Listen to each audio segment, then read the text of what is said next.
មួយតែបានលើកឡើងថានៅតាមសាកលវិទ្យាល័យទូទៅក្នុងប្រទេសកម្ពុជាមិនគួរមានឯកសណ្ឋានសម្រាប់និស្សិតប៉ុន្តែមុននឹងចូលទៅកាន់កលិកទាំង3របស់ក្រុមខ្ញុំបានតែក្នុងនោះរួមមានការរក្សានៅអត្តសញ្ញាណនិងសន្តិសុខរបស់សាកលវិទ្យាល័យអធិបតេយ្យវប្បធម៌អរិយធម៌ខ្មែរទៅលើបែបបទនៃការស្លៀកពាក់និងសមភាពរវាងនិស្សិតនិងនិស្សិតដូច្នេះខ្ញុំបានសូមធ្វើការបញ្ចូលពាក្យចំនួន3ជាមុនសិនពាក្យទី1ដល់ទី3គឺបានដកស្រង់ពីច្បាប់ស្តីពីការអប់រំបានបោះពុម្ពនៅខែធ្នូឆ្នាំ2007ពាក្យទី1គឺពាក្យសាកលវិទ្យាល័យសាកលវិទ្យាល័យមានន័យថាគ្រឹះស្ថានឧត្តមសិក្សាសម្រាប់បណ្ដុះបណ្ដាលបច្ចេកទេសទាំងជំនាញនិងសិលធម៌សង្គមរីឯពាក្យនិស្សិតគឺសិស្សានុសិស្សទាំងឡាយណាដែលសិក្សានៅកម្រិតឧត្តមសិក្សារីឯពាក្យថាឯកសណ្ឋានគឺជាសម្ភារបំពាក់តែមួយបែបដែលស្លៀកពាក់ដូចទៅគ្នានៅក្នុងស្ថាប័នមួយដូច្នេះប្រធានទាំងមូលមានន័យថានៅតាមគ្រឹះស្ថានឧត្តមសិក្សា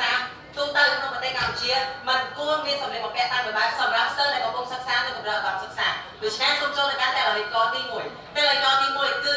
មានការរក្សាអត្តសញ្ញាណប្រសិនបើយើងនិយាយអំពីប្រទេសវិញប្រទេសនីមួយៗមានលក្ខណៈផ្សេងៗគ្នាគឺមានអត្តសញ្ញាណផ្សេងៗគ្នារីឯសាកលវិទ្យាល័យក៏ដូចគ្នាផងដែរសាកលវិទ្យាល័យនីមួយៗគឺមានប្រៀបជាអត្តសញ្ញាណតខ្លួនគឺឯកសណ្ឋាននោះហើយដែលជាអ្វីដែលបញ្ជាក់អំពីអត្តសញ្ញាណរបស់គេឧទាហរណ៍ដូចជារបាយការណ៍មួយដែលបានបង្ហាញហើយធ្វើឲ្យពួកខ្ញុំបានភ្ញាក់ផ្អើលគឺនៅឯសហរដ្ឋអាមេរិកតែគេហៅថា CNN របស់សហរដ្ឋអាមេរិកចុះនៅថ្ងៃទី25ខែតុលាឆ្នាំ2012បានបង្ហាញថាចំនួនសិស្សដែលប្រើប្រាស់គ្រឿងញៀនបានថយចុះ 79% និងសិស្សដែលពេញសាលាថយចុះ 62% ហេតុផលគឺការបង្កើតឲ្យមានឯកសណ្ឋាននៅឆ្នាំ2005ដែលបានចូលទៅដល់រដ្ឋកាលីហ្វ័រញ៉ារបស់ប្រទេសសហរដ្ឋអាមេរិកហេតុអ្វីបានជាការមានការបន្ថយដូច្នោះដោយសារតែសិស្សកាលណាគាត់ស្លៀកពាក់ឯកសណ្ឋានគាត់ដឹងថាគាត់ជាតំណាងរបស់សាលាដូច្នេះគាត់មិនអាចទៅធ្វើអ្វីផ្ដេសផ្ដាសនៅខាងក្រៅឬក៏ធ្វើអ្វីដែលខុសតាមច្បាប់នោះទេប្រសិនបើគាត់ធ្វើតាមខុសច្បាប់គេនឹងដឹងភ្លាមថាគាត់មកពីសាលាណាហើយគាត់នឹងត្រូវគេចាប់បញ្ជូនទៅកាន់មន្ទីរឃុំឃាំងជាបង្ខាំដូច្នេះហើយដូចជាការបកស្រាយរបស់ខ្ញុំបានខាងលើគឺបង្ហាញពីអត្តសញ្ញាណផ្ទាល់របស់សាលាដូចជានៅថ្ងៃទី8ខែសីហាឆ្នាំ2013បងប្រុសឆាយចន្ទធីនិស្សិតឆ្នាំទី3នៃសាកលវិទ្យាល័យពុទ្ធិសាស្ត្របានជួបគ្រោះថ្នាក់ចរាចរណ៍នៅឯប្រលានយន្តហោះពុទ្ធចន្ទងនៅពេលនោះយើងមិនបានដូរឈ្មោះគឺយើងហៅថាប្រលានយន្តហោះពុទ្ធចន្ទងគាត់បានជួបគ្រោះថ្នាក់ហើយគេមិនបានស្គាល់ពីអត្តសញ្ញាណប៉ុន្តែគេបានឃើញនៅឯកសណ្ឋានរបស់គាត់ថាគាត់បានរៀននៅសាលាសាកលវិទ្យាល័យពុទ្ធិសាស្ត្រដូច្នេះគេបានបញ្ជូនគាត់នឹងតេតងទៅកាន់គ្រូគ្រួសាររបស់គាត់បានទាន់ពេលលើកដោយដល់ទៅទៅលើតែលេខកខាងលើខ្ញុំបាននៅតែគ្រប់ត្រូលទៅលើតែលេខករបស់ខ្ញុំបាននឹងបដិសេធទៅលើប្រធានបទដែលបានលើកឡើងថានៅតាមសាកលវិទ្យាល័យទូទៅក្នុងប្រទេសកម្ពុជាមិនគួរមានឯកសណ្ឋានសម្រាប់និស្សិតសូមអរគុណ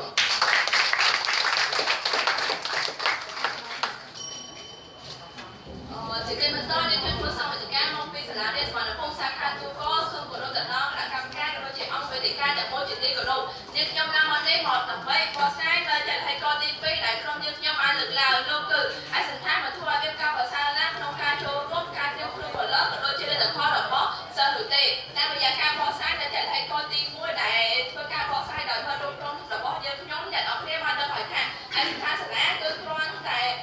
មិនធ្វើឲ្យមានប៉ះពាល់ដល់ការសិក្សារបស់និស្សិតនោះទេប៉ុន្តែវាបានជាបង្កើនការធ្វើប្រតិកម្មទៅលើនិស្សិតក៏ដូចជាដាក់សម្ពាធយ៉ាងធ្ងន់ធ្ងរទៅលើនិស្សិតទៅវិញឯកសណ្ឋានសាលាគ្រាន់តែជាគ្រឿងក្រៅខ្លួនសម្រាប់បរិមាណរួមទាំងខាងក្រៅរបស់មនុស្សឬដើម្បីស្គាល់ថានិស្សិតរូបនោះសិក្សានៅសាកលវិទ្យាល័យណាមួយប៉ុណ្ណោះឯកសណ្ឋានសាលាមិនធ្វើឲ្យមានការអភិវឌ្ឍក៏ដូចជាកត្តាដ៏ចម្បងមួយក្នុងការជំរុញឲ្យមានភាពប្រសើរឡើងក្នុងការសិក្សារបស់និស្សិតនោះទេនោះមួយចំនួនតែគិតថាសាកលវិទ្យាល័យមួយដែលពុំមានឯកសណ្ឋានច្បាស់លាស់គឺជាសាកលវិទ្យាល័យដែលពុំអាចផ្ដល់ចំណេះដឹងដល់សិស្សបានល្អប៉ុន្តែហើយប្រតិមួយនេះផងដែរក៏បានចាត់ទុកទៅដល់និស្សិតផងដែរថាពួកគេតែគិតថានិស្សិតដែលសិក្សានៅទីនោះគឺជានិស្សិតដែលពុំបានទទួលការអប់រំល្អក៏ដូចជាមានអត្តចរិតមិនល្អប៉ុន្តែផ្ទុយទៅវិញឯកសណ្ឋានសាលាមិនធ្វើឲ្យមានការខុសខុសក៏ដូចជាមានឥទ្ធិពលទៅលើការសិក្សារបស់និស្សិតនោះទេបើយើងក៏លេខមកមើលសាកលវិទ្យាល័យមួយចំនួននៅក្នុងប្រទេសកម្ពុជាយើងសង្កេតឃើញថានៅមានសាកលវិទ្យាល័យមួយចំនួនដែលបានប្រើប្រាស់អនុញ្ញាតឲ្យសិស្សរបស់ខ្លួនប្រើប្រាស់នៅឯកសណ្ឋានទូទៅឧទាហរណ៍ដូចជាសាកលវិទ្យាល័យ KMS គេបានអនុញ្ញាតសិស្សរបស់ពួកគេប្រើប្រាស់នៅឯកសណ្ឋានតាមចំណងចំណូលចិត្តរបស់ពួកគេហើយសាកលវិទ្យាល័យ KMS នេះផងគឺត្រូវបានទទួលស្គាល់ពីសំណាក់និស្សិតជាច្រើនហើយក៏ដូចជាទទួលស្គាល់ពីក្រសួងអប់រំយុវជននិងកីឡាតែមានការគុណភាពល្អខាងផ្នែកអប់រំមួយវិញទៀតគឺសាកលវិទ្យាល័យសាមែនសាកលវិទ្យាល័យសាមែនក៏ដូចជាសាកលវិទ្យាល័យ KMS ផងដែរគឺពួកគេបានអនុញ្ញាតឲ្យសិស្សពួកគេសេពជាក់ទូទៅទៅតាមចំណងចំណូលចិត្តរបស់ពួកគេហើយសាកលវិទ្យា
ត្តវប្បធម៌ដើម្បីជំរុញឲ្យមានការជំនាញចំណេះដឹងសិលធម៌ក្នុងការរស់នៅជារួមការអប់រំមិនត្រឹមតែអប់រំទៅលើផ្នែកចំណេះដឹងតែប៉ុណ្ណោះទេប៉ុន្តែវាថែមទាំងអប់រំទៅលើសិលធម៌ក្នុងការរស់នៅទៀតផង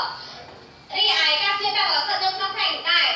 លើពីនេះទៅទៀតយកទៅតាមការសម្ភាសន៍ផ្ទាល់របស់ក្រុមអ្នកខ្ញុំជាមួយលោកជើប៊ុននីប្រធានការិយាល័យគ្រប់គ្រងផ្នែករដ្ឋបាលនិងវិស័យនៃសាកលវិទ្យាល័យភូមិន្ទភ្នំពេញលោកបានប្រសាសន៍ថាការស្លៀកពាក់ជាឯកសណ្ឋានពិតជាមានវប្បធម៌ពិតជាមានតំណែងជាមួយវប្បធម៌អរិយធម៌ខ្មែរយ៉ាងពិតប្រាកដពីព្រោះជនជាតិខ្មែរគឺជាជនជាតិដែលចូលចិត្តស្លៀកពាក់តាមកលៈទេសៈមានរបៀបរៀបរយនិងមានសុភាពរាបសារគ្រប់ខ្លួនជាពិសេសគឺនិស្សិតតែម្ដងគឺ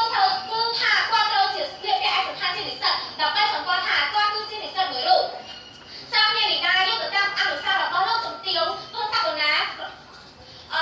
របស់វប្បធម៌និងចិត្តសិល្បៈបានលើកឡើងពីបញ្ហាស្រដៀងគ្នានេះដែរតែនៅក្នុងទស្សនាវដ្តី Zorin នៅក្នុងលេខទី47អ្វីដែលការតាមជាទីគោរពជនជាតិខ្មែរគឺជាជនជាតិដែលកាន់តែស្លៀកពាក់ទៅតាមកលៈទេសៈជាការពិតណាស់ពួកគាត់បានបែងចែកឲ្យច្បាស់នៅសម្ភារបំពាក់ដែលគាត់ត្រូវពាក់ឧទាហរណ៍ពេលទៅពិធីមង្គលការពិធីបុណ្យសពទៅវត្តជាដើមបើយកតាមសៀវភៅសុជីវធម៌បកប្រែនឹងការសម្រួលដល់អ្នកស្រីគុណធីចាមឆ្នាំ1997តាមចំណុចសម្ភារបំពាក់បានបញ្ជាក់ថាការស្លៀកពាក់ត្រូវផ្អែកលើលក្ខខណ្ឌ3យ៉ាងគឺអាយុពេលវេលានិងកាលៈទេសៈអ្វីដែលការតាមជាទីគោរពអាយុនិងពេលវេលាគឺយើងត្រូវស្លៀកពាក់យ៉ាងណាឲ្យសមរម្យនិងសមនឹងអាយុរបស់ខ្លួន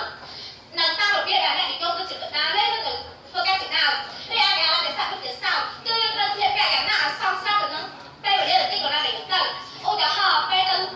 គាត់ទៅការជាដើមហើយយើងត្រូវស្លៀកពាក់យ៉ាងណាឲ្យសមនឹងផ្នែកដែលអ្នកទៅជាមួយយើងផងសរុបសេចក្តីមកអ្វីក៏តាមនៅប្រទេសកម្ពុជាមិនទាន់មានច្បាប់ដែលកាត់ទោសនឹងឯកសណ្ឋានដែលមានដំណើរជាកតិមាននៅឡើយទេប៉ុន្តែការស្លៀកពាក់ជាឯកសណ្ឋានគឺជាការរួមចំណែកក្នុងការថែរក្សាវប្បធម៌ដែលខុសខ្មែរឲ្យបានគង់វង្សដូចនេះខ្ញុំជាខ្មែរនៅតែគោរពនិងប្រតិបត្តិតាមជាចុងក្រោយខ្ញុំនៅតែបន្តការបដិសេធទៅលើប្រធានបទដែលបានលើកឡើងថានៅតាមសាកលវិទ្យាល័យទូទៅនៅប្រទេសកម្ពុជាមិនគួរមានឯកសណ្ឋានសម្រាប់និស្សិតទេសូមអរគុណជាពេលបន្តមកនេះខ្ញុំបានជួបការាមេរបស់ពីសាលារៀនស្មារតីសាខាទូកថ្ងៃនេះដែរខ្ញុំបានមកនេះឈរនៅមួយកំហុសព្រមស្របទៅនឹងប្រធានបទដែលបានលើកឡើងថានៅតាមសាកលវិទ្យាល័យមួយចំនួននៅក្នុងប្រទេសកម្ពុជាមិនគួរមានឯកសណ្ឋានសម្រាប់និស្សិតដូចនេះខ្ញុំសូមអនុញ្ញាតលើកយកនៅកាលហេតុទី3យកមកបកស្រាយដែលនិយាយអំពីឯកសណ្ឋានសាលាបានដាក់កម្រិតសេរីភាពរបស់និស្សិតក្នុងការជ្រើសរើសឯកសណ្ឋានដោយខ្លួនឯងជាការពិតណាស់ឯកសណ្ឋានរបស់សាលាសាកលវិទ្យាល័យនីមួយៗតែផ្ដល់ផលវិបាកនិងផលអវិជ្ជមានទៅកាន់និស្សិតក្នុងការជ្រើសរើសដោយខ្លួនឯងនៅក្នុងនោះផងដែរគឺបានបែងចែកជា3កត្តាធំៗគឺទី1ការបំពេញចិត្តដោយបុគ្គលទី2អាចនឹងបុគ្គលចាំលើខ្លួនឯងនិងទី3អាចនឹងមានការរើសអើងរវាងគ្នានឹងគ្នាដោយយើងតាមហេតុថាឯកសណ្ឋានសាកលវិទ្យាល័យមួយចំនួនបានធ្វើឲ្យសិស្សនិស្សិតខ្លះមិនពេញចិត្តដោយគិតថាខ្លួនឯងមិនស័ក្តិសមនឹងរូបរាងគិតថាខ្លួនឯងនឹងគឺអាចនឹងទទួលបានភាពអាម៉ាស់ពីសំណាក់មិត្តភ័ក្តិរបស់ខ្លួនដែលធ្វើឲ្យពួកគេខ្លះទៀតធ្វើឲ្យពួកគេមិនអាចហ៊ាននឹងមករៀនទៀតក៏មានចំណែកឯអធិពលមួយចំនួនទៀតគឺកត្តាជីវភាពរបស់ពួកគេហើយសិស្សនិស្សិតមួយចំនួនដែលបានមកពីបណ្ដាខេត្តនានានៅក្នុងដែលរៀនមករៀននៅក្នុងប្រទេសកម្ពុជាបានឃើញថាគឺពួកគាត់ពុំសូវមានជីវភាពទូទាជាងអ្នកនៅក្នុងពេញប្រមាណទេគឺពួកគាត់ពិចារណាផ្អែកទៅលើឪពុកម្ដាយដែលផ្ញើប្រាក់មកពីបណ្ដាខេត្តមកកាន់ពួកគាត់ក្នុងការចាយវាយតែបំណងដែលធ្វើឲ្យគ្រួសាររបស់គាត់ប្រឈមមុខនឹងការចាយវាយរបស់ពួកគាត់នេះក៏ដោយសារតែកត្តាគូផ្សំជាមួយនឹងឯកសណ្ឋានដែលមានតម្លៃថ្លៃបំផុតប្រហែលជាតម្លៃ$20ទៅ$30ដែលធ្វើឲ្យពួកគាត់ពិបាកនៅក្នុងការទិញនិងថែមទាំងខាតទាំងពេលវេលាថែមទៀតផងយ៉ាងណាមិញករណីដែលធ្ងន់ធ្ងរមួយទៀតនោះគឺការមានការរើសអើងរវាងគ្នានឹងគ្នាដែលធ្វើឲ្យការសាកលវិទ្យាល័យមួយចំនួនមានការបង្កើននៅបាក់ពួកដែលគិតថាឯកសណ្ឋានរបស់ខ្លួនគឺផ្សេងគ្នានោះគឺបាក់ពួកគឺត្រូវតែផ្សេងគ្នាដូចគ្នាឧទាហរណ៍ថានៅពេលដែលពួកគាត់ប្រព្រឹត្តនៅអំពើវារីអាស្រ័យនៅខាងក្រៅសាលាក៏ដូចជាការជួបបរិយាការវាដំគ្នានៅខាងក្រៅសាលាដោយការប្រើឯកសណ្ឋានគឺថានៅពេលដែលឪពុកម្ដាយរបស់អ្នកដទៃឃើញគេប្រកាសជាគិតថានៅសិស្សនៅសាលាសាកលវិទ្យាល័យនោះពិតជាមិនត្រឹមត្រូវមិនមានក្រមសីលធម៌បានលាប់ដោយពួកគេពឹងទៅលើវាស្លាប់មួយពោលថាត្រីមួយកណ្ដោស្អុយមួយស្អុយទាំងអស់តែបើសិនជាយើងក៏លែងមកមើលការស្លៀកពាក់ដោយសេរីដោយមានការត្រឹមត្រូវវិញយើងអាចឃើញ យើងអាចសមចៅឃើញថាទោះបីជាសិស្សនិស្សិតនោះប្រកបអំពើខុសឆ្គងយ៉ាងណាក៏ដោយក៏អាចវាប្រហារទៅតែបុគ្គលនោះបំណងមិនអាចវាប្រហារទៅលើការសាលាក៏ដូចជាសិស្សដែលរៀននៅក្នុងសាកលវិទ្យាល័យនោះបាននោះទេនេះក៏ជាអត្ថប្រយោជន៍មួយនៃការមិនប្រើប្រាស់ឯកសណ្ឋានដូចនេះខ្ញុំនៅតែគាំទ្រទៅនឹងវិធានបទដែលបានលើកឡើងខាងលើនេះបាទសូមអរគុណ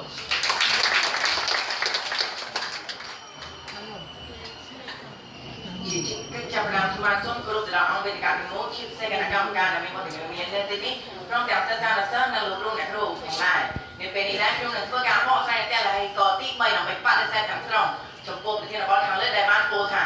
នៅតាមសាកលវិទ្យាល័យទូទៅនៃប្រទេសកម្ពុជាមិនគួរមានឯកសារសម្រាប់និស្សិតទេចំពោះតែកទី3ដែលខ្ញុំនឹងធ្វើការបកស្រាយពេលនេះគឺសមាភិបរវាងនិស្សិតនិងនិស្សិតតើអ្វីគឺជាសមាភិបរវាងនិស្សិតនិងនិស្សិតសមាភិបរវាងនិស្សិតនិងនិស្សិតគឺត្រូវសំខាន់ទៅលើគោលបំណងតែមួយការអប់រំតែមួយដែលមិនមានការរើសអើងមិនមានការពៀតពៀនគ្នារវាងនិស្សិតនិងនិស្សិតឡើយ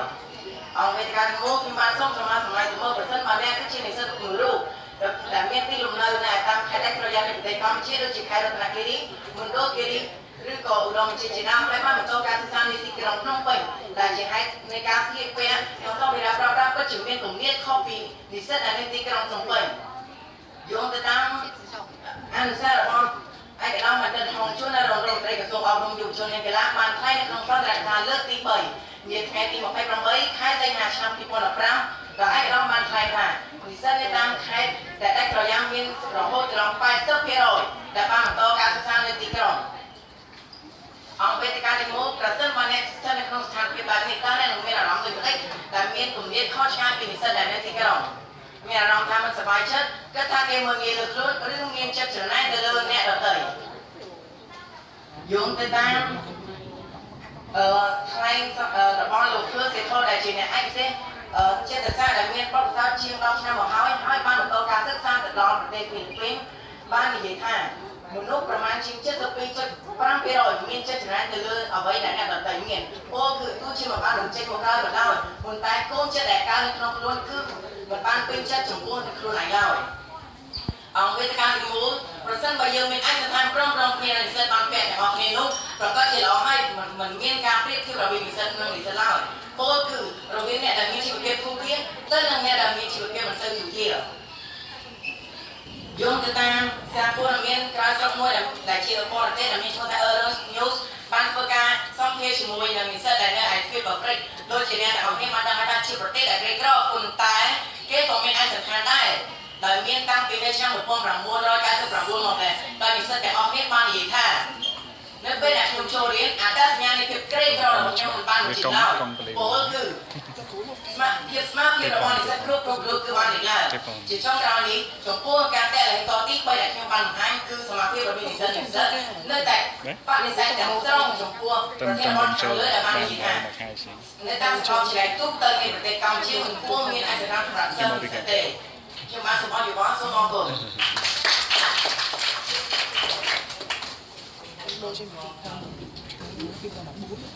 អរេទៅចូលទៅទេផង trên mặt môn không có được đó ông có thể ông có sựการbỏ sai để thành cho là bóng mượn được tiếp trong sâu cho cái sự bóng mượn để nó mình khác trong phải để giải thẻ đã cao ba ai sẽ thay đổi bao để sân ai chừng đối áo thì sẽ được tua áp hiệp trước chơi đa gửi tiền xong mọi người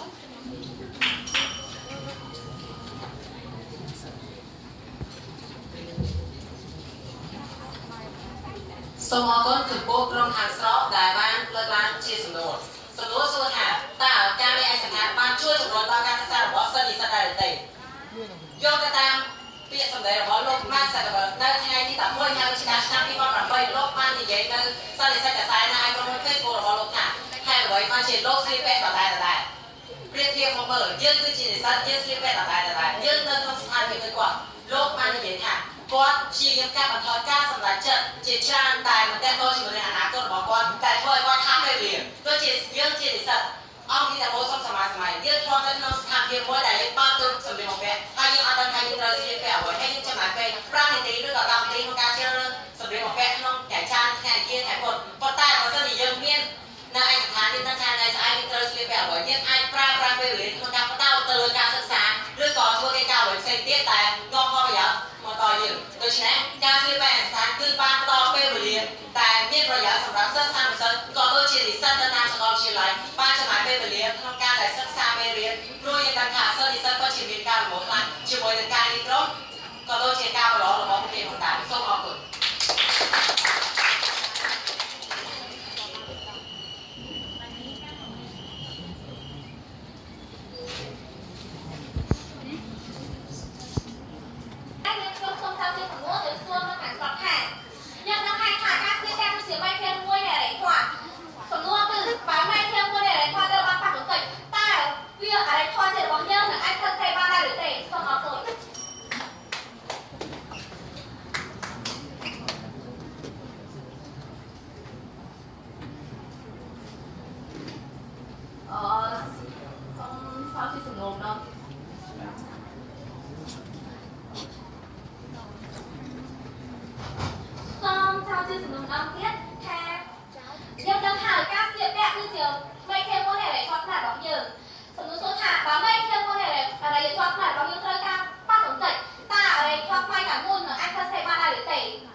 សូមអរគុណចំ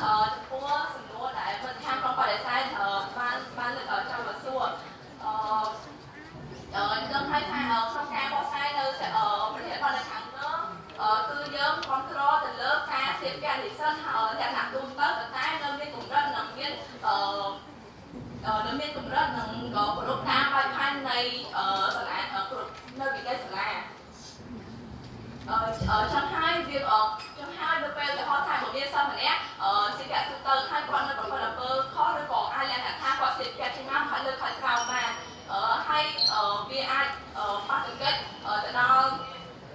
អ្នកទៅពលប៉ះទង្គិចមកដល់បុគ្គលខ្លួនឯងផ្ទាល់ប៉ុន្តែវាមិនអាចប៉ះទង្គិចទៅដល់សាលារៀននោះទេហើយបើសិនអ្នកនោះគាត់សិស្សបែបនេះសាលាអាចមានវិធានការទៅតាមវិជាផ្ទៃក្នុងរបស់សាលាព្រោះថា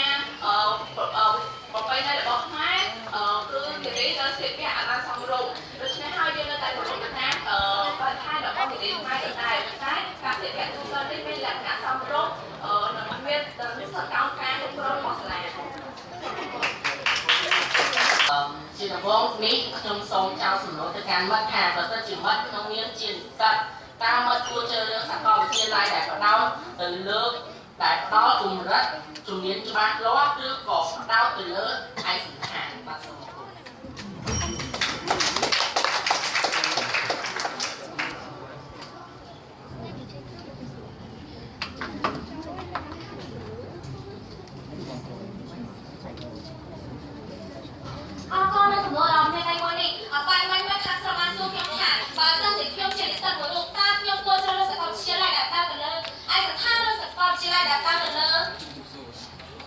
ចំណែកជាសម្រាប់ខ្ញុំស្វាត់បើសិនជាខ្ញុំជានិស្សិតមួយរូបខ្ញុំនឹងផ្ដោតទៅលើទាំងពីរគឺសាកលវិទ្យាល័យដែលមានទាំងពីរពីព្រោះថាការអប់រំផ្សារភ្ជាប់នឹងការស្លៀកពាក់ឯកសណ្ឋានយកទៅតាមច្បាប់ស្តីអំពីការអប់រំគឺគេបានមានដល់8បានចែកថាការអប់រំឧត្តមសិក្សាត្រូវពង្រឹងនៅបន្ទូលលក្ខណៈពេញលេញក្នុងជំនួយឲ្យមានការស្រាវជ្រាវខាងវិទ្យាសាស្ត្របច្ចេកទេសសង្គមវិទ្យានិងវប្បធម៌ដើម្បីឲ្យមានចំណេះជំនាញនិងសិទ្ធិក្នុងការរស់នៅហើយការអប់រំនេះមិនត្រឹមតែអប់រំចំណេះដឹងទេប៉ុន្តែថាតែសិទ្ធិក្នុងការរស់នៅទៀតផងនេះឯការស្លៀកពាក់ក៏ត្រូវបានរួមបញ្ចូលដែរដូចនេះហើយខ្ញុំនៅតែខ្ញុំប្រកាសជាជ្រើសរើសសាកលវិទ្យាល័យណាដែលមានទាំងពីរសូមអរគុណ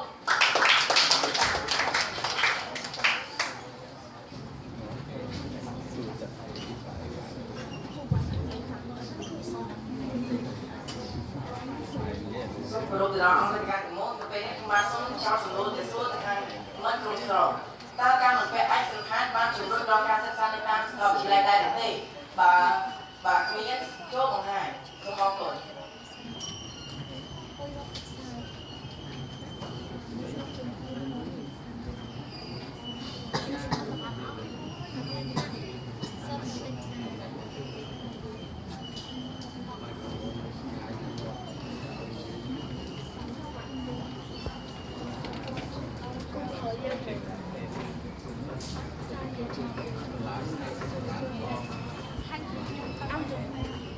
បាទសូមអរគុណចំពោះសំណួររបស់មិត្តដែលបានមិត្តចោទសួរ